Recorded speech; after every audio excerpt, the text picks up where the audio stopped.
Turns out your passion was just a phase, and them dreams you accomplished became a cage. Now you trapped at a job that you really hate. Can't leave, gotta stay, cause now you got a mortgage to pay. New slave, they just come with new ways to manipulate your mind and get you to do things that your new master. Let the noose hang and you fighting for financial freedom, still playing. In the game, they ain't teach you the rules to, but you don't think twice about it cause you used to it. Peace, God. What's going on? Yo, peace to the God. What's goody, man? How's everything? Good. Yourself? You hear me? I'm chilling like a villain. I said I'm good. Yourself? Yeah, I can hear you loud and clear. I'm chilling like a villain. All right. One of the good villains, though. It sound like we got a delay. We got a delay? Nah, I can hear you. You on point. All right, cool. Yeah. Dope. So where we at with it this week, man?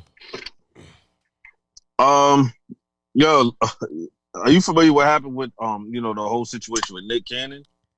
I'm to a degree. I don't really know what the streets are saying, like in regards to the blogs and the vlogs and the, you know what I'm saying, the Instagrammers and the TikTokers, but I'm aware of what happened. Yeah, TikTok is a big thing now. Yeah. So that's like they say that's the number one social media platform at this moment. That's crazy. So shout out to them. Yeah, but so talk to me. What they saying? Nick Cannon was fired from Viacom. Okay. I know that they saying that he used his platform to promote like racial slurs and funny. Okay. And all this other stuff. And I went back and watched this podcast. I didn't see anything. I didn't hear anything that was derogatory to that extent. I didn't even hear anything offensive. I heard two gentlemen having a conversation about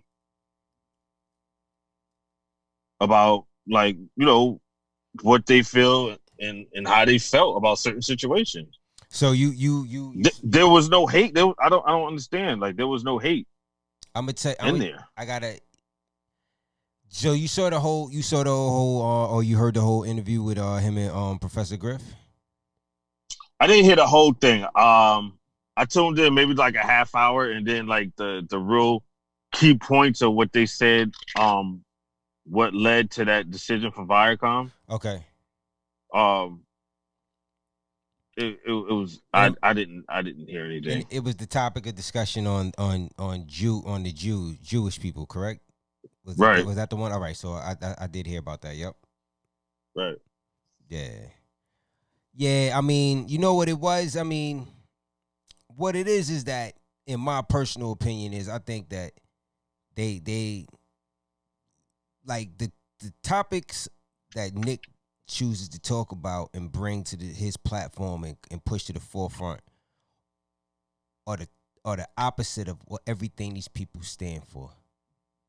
Right. And you know what it is that, in my opinion, is like, I think dude is I think they scared of the type of conversation that he's having on this platform.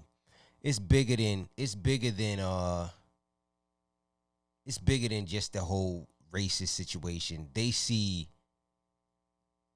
a race of people, because they want to call us a race and say that we're all separated. There's only one race, that's the human race, but they see melanated people starting to lighten up, and they seeing melanated people having intelligent conversations. See, they just want Nick laughing and telling jokes and hosting America's Got Talent and wilding out when niggas is up there cracking jokes on each other and shit like that. They don't want to hear Nick be intelligent. They don't want to hear Nick bring intelligent people to his platform and talk about intelligent things. You know what I'm saying? That's scary to them. That's scary to these people. You know what I'm saying? They took his video down too off of YouTube. Yeah, you'll find it though. But yeah, they I was able to find it. Because these dudes is all holding hands together, man. Because they see their world crumbling. Their world is crumbling right before their eyes. Like, they don't realize they just made Nick stronger. You know what I'm saying? They just made Nick stronger, and Nick had to go through the situation, and now he's put in a position to people we watching. Everybody's paying attention. We want to see how you handle this. And Yeah, you know what's crazy about that? We seeing how he's gonna handle it. Um, he gave a not an apology. Well, the black community thinks he gave an apology, and I like, you know what I'm saying? Because I be reading the tweets like, oh, he sold out, and I'm just like, and then like the media says like they waiting for us to say he didn't, you know, take ownership to what he said was wrong. Because You know what I'm saying? So it's just like yeah, it's like two things going back and forth, and then you got like the black community is like, oh, he a sellout. Like, yo, like let the man let the man, yo, black people will persecute you. They will build you up and persecute you in the same day. yeah, for sure. You know what I'm saying? Like it was just like, yo, so Those I didn't really have anything to chime on. I was like, I'm gonna save it for the podcast. those are perfect. Those are perfect signs of lost people. You know what I'm Right. saying? Some people that be with you 1 minute and then they flip and turn on you the next minute. That's the perfect sign of lost, of Right. people who are lost. And And we said when I mean like lost too, it's like lost people is like you just take whatever information you see on the internet and run with it and don't even do no type of research and you think that's what it is. Oh, this. But yo, did you do any research to prove any points that was given to why they posted that? Like, you know what I'm saying? You just take it like whatever, yeah. That's lost people. I mean, so here is some stuff that I can see people. I can see why people turning a cold shoulder to Nick, and that's maybe due to some of the language. I mean, he used in his apology. Right. I pulled it up here, and it's I'm gonna read it. I'm gonna read it from the top to the bottom and see what we get to. It says, first and foremost, I extend my deepest and most sincere apologies to my Jewish sisters and brothers for the hurtful and divisive words that came out of my mouth during my interview with Richard Griffin. We gonna stop right there. See, I watched the video, and the whole video he referred to Richard Griffin as Professor Griffin, as we all know him to be from, Public Enemy. You know what I'm saying? He was one of the original members of Public Enemy, and he's also just been a strong voice in the community for forever. Even when he was in Public Enemy, that was what he was doing. And I'd be lying if I said I knew a lot about him, but from what I do know about him, and from watching the interview with Nick, you know what I'm saying, he referred to him as Professor Griffin. And he knew all my man's accolades. He knew everything about his journey. He knew all about his literature. And for him to, in his apology, refer to him as Richard Griffin, I find that a little different. But moving forward, they reinforced the worst stereotypes of a proud and magnificent people, and I feel ashamed of the uninformed and naive place that these words came from.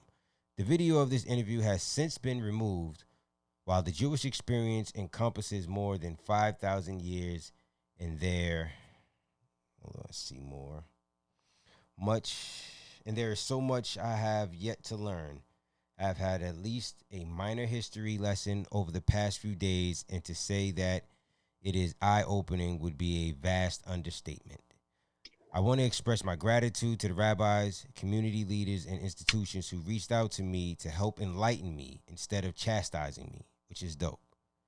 I want to assure my Jewish friends, new and old, that this is only the beginning of my education.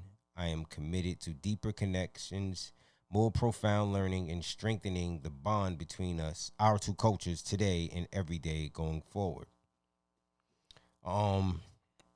Yeah, that's dope that they reached out to him and didn't chastise him. They could have really used this as a opportunity to get out there and I'm speaking for the religious leaders that he said reached out to him and dropped some jewels on him regarding to their faith and their belief. I think that's dope how they handled that. Shout out to them. I don't have no opinion on it now. You know what I'm saying? Reading his apology, I didn't really hear about the apology. I think he did lay us astray because, if you listen to the interview, it sounded like he was ready to ride. I ain't gonna lie. Like, I don't know if you seen it.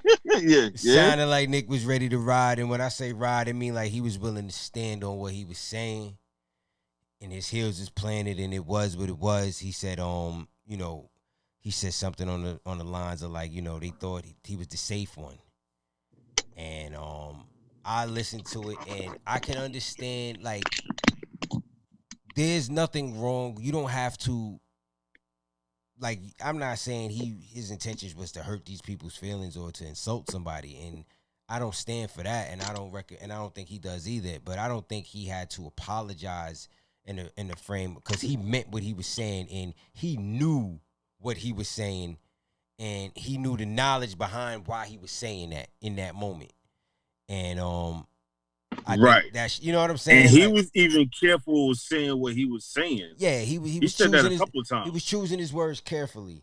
So I just find it very different. And you know, stay tuned. I'm gonna leave it at that. Like, stay tuned. It's very this is shaky. I feel you when you were saying that people was they were saying he was a sellout, and I'm just gonna sit back and watch a little bit. I ain't gonna speak because I don't have enough information to speak on. You know what I'm Okay. saying? I don't know. Let's get into the flip side. Right? Maybe I believed him and I'm hurt. Maybe he was believable in the video. I don't know. Right. Oh, Yo, man.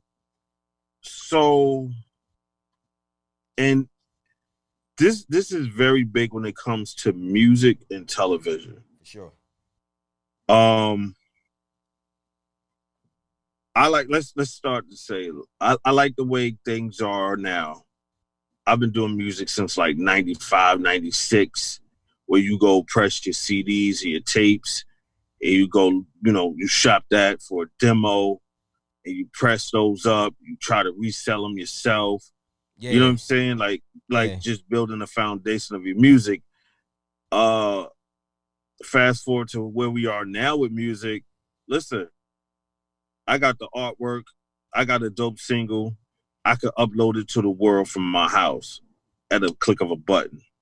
No middleman, no nothing. It's gonna cost me maybe like $10 from TuneCore for the year to upload it. And it's worldwide. Yeah. I own that. Me, I own that. Yeah. Right? Yeah. So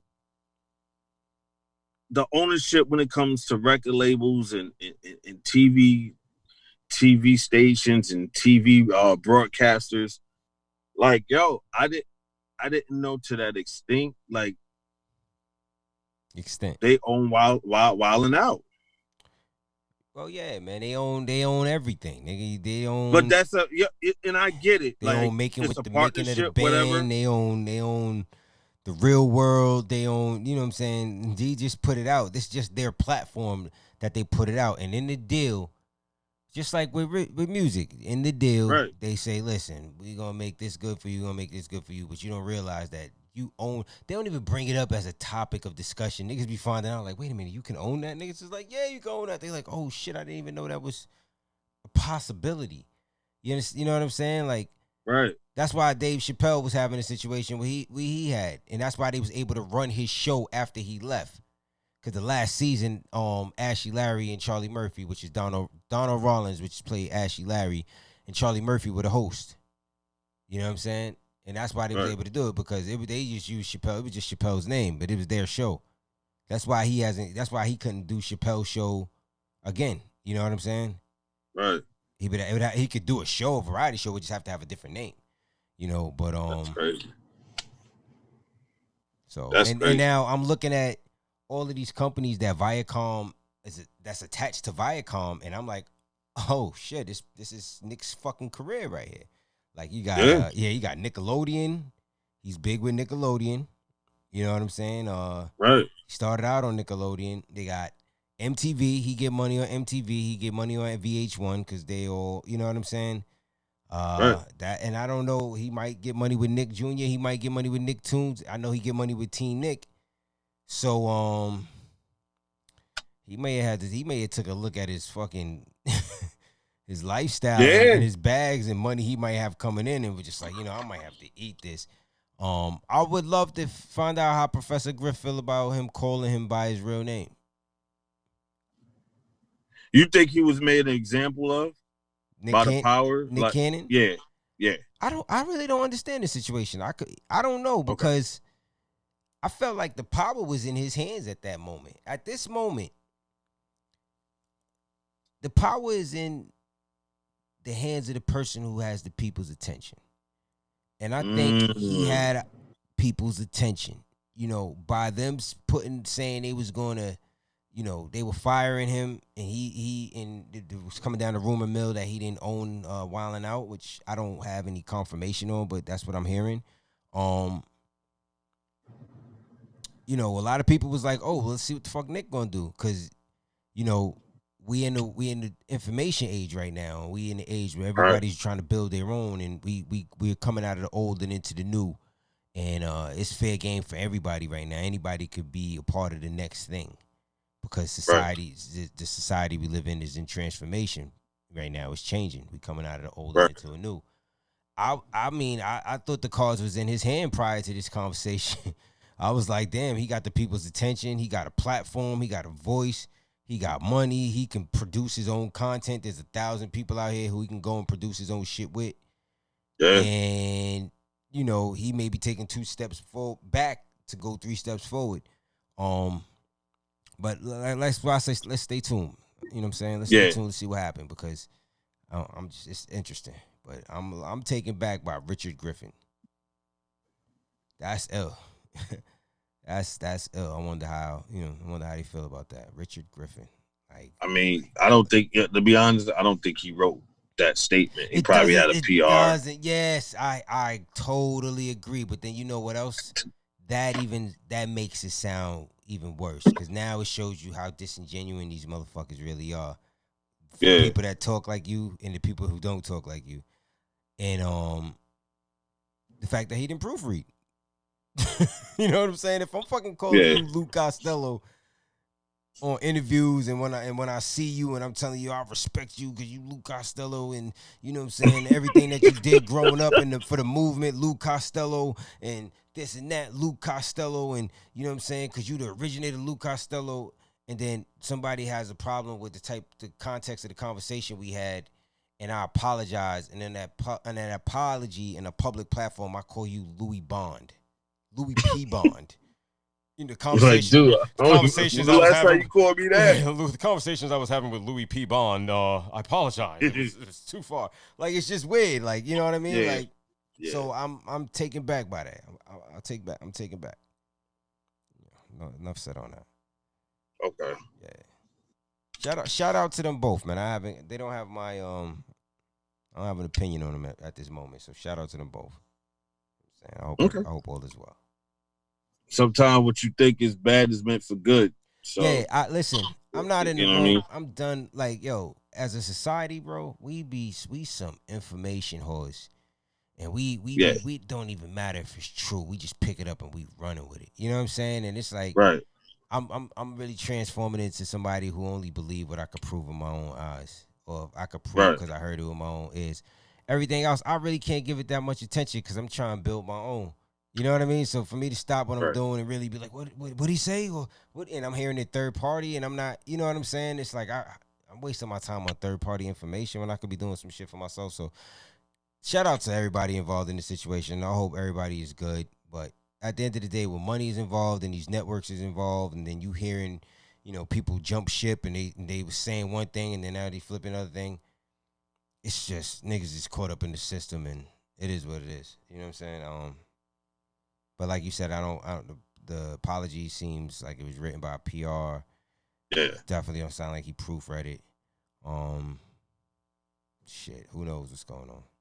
Wait, the suspect though, man. The Richard Griffin thing throws me off.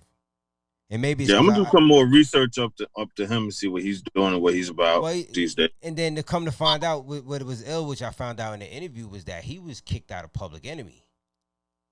So it's like, damn, but like, and he was picked out of Public Enemy because of how he spoke and his knowledge and the fact that the information he was providing to the people, he was considered like the teacher, the master teacher, something of that ilk in the group. That was his role. You know what I'm saying? And I don't know, man. Like to get kicked out of a group of niggas that you grew up with when you was like 8 years old, and them to just go with it, like, yeah, yo, you out the group.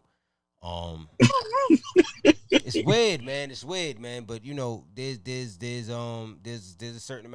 a certain group of people out there that get things done Right. when they want it done.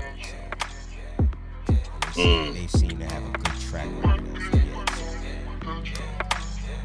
Letting go when no longer serve you.